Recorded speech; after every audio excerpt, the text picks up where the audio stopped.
Vinesha, and I am 31 years old. My cancer journey began when I was 15. I was diagnosed with osteosarcoma, which is bone cancer, and it was really aggressive by the time it was caught, because it's just not a typical thing for them to look for in teenagers. So by the time it was found, it became kind of an emergency situation, and thankfully we had sick kids here, and they really took great care of me. And then I was able to go back to high school, graduate, start university, and then when I was like 19 to 21 is when I had my lung recurrence, and it went into palliative staging just because of the nature of it and how large it was. But I was able to get into a clinical trial that and be young enough and healthy that they took risk to try to do treatments and surgery for me, so I was able to survive that.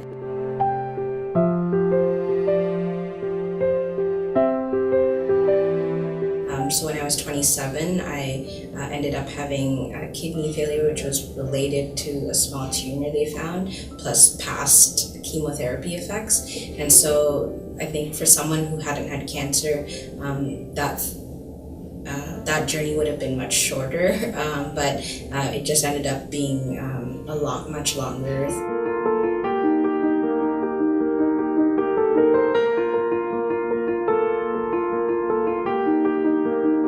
So when cancer came, I thought it would just be a part of my life. I didn't know much about it. We didn't really have much family experience. So the whole treatment journey, I was waiting for that point to go back to being a teenager. And then I got there and I realized it was probably in some ways a tougher season.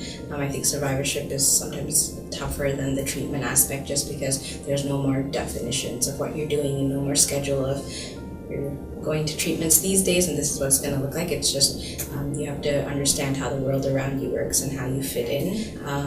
And I guess during that experience, I think in university, I just thought I was past the cancer experience. It was 3.5 years, and so it also felt like I was past 18. The adult hospital would contact me when they need to see me again, but it was during that gap where my lung recurrence came and it grew aggressively, and no one was monitoring it, and so it just went from a sudden second year, all these opportunities in university, to being pulled out right again.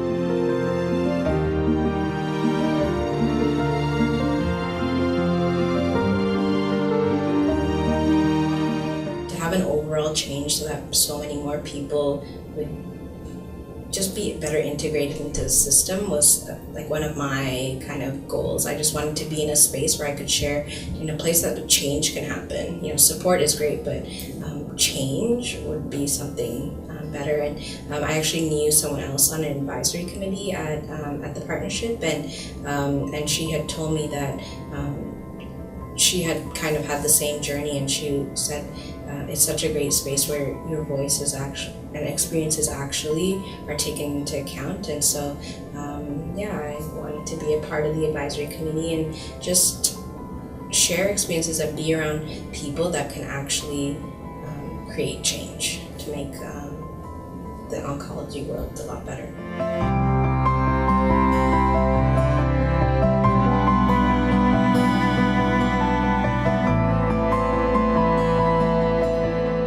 I just wanted to thank the partnership and the board and everyone involved with caring for survivors just like me, because going through the experience, we felt really alone and no one really cared about our voice. But being on the other side and knowing that people actually care and are trying to make this better, noticing that it's not as optimal as it could be, and trying to make it better, it encourages me that people do care, and sometimes that gets lost in the day-to-day of treatment worlds. But I just want to thank everyone for making that a mission and a priority, and for letting survivors like me be a part of that.